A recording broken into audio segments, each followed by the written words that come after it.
जो शख्स किसी मुसलमान को कसदन मार डालेगा तो उसकी सजा दोजख है,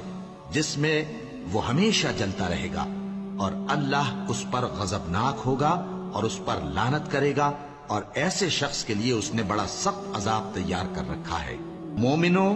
जब तुम अल्लाह की राह में बाहर निकला करो तो तहकीक से काम लिया करो, और जो शख्स तुमको सलाम करे उससे ये ना कहो कि तुम मोमिन नहीं हो,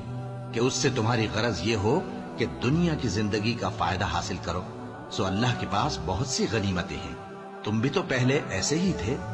फिर अल्लाह ने तुम पर एहसान किया, चुनाचे आइंदा तहकीक कर लिया करो। बेशक जो अमल तुम करते हो अल्लाह को सबकी खबर है। जो मुसलमान घरों में बैठ रहते और लड़ने से जी चुराते हैं और कोई उज्र नहीं रखते,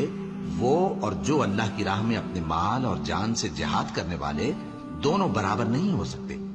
माल और जान से जिहाद करने वाले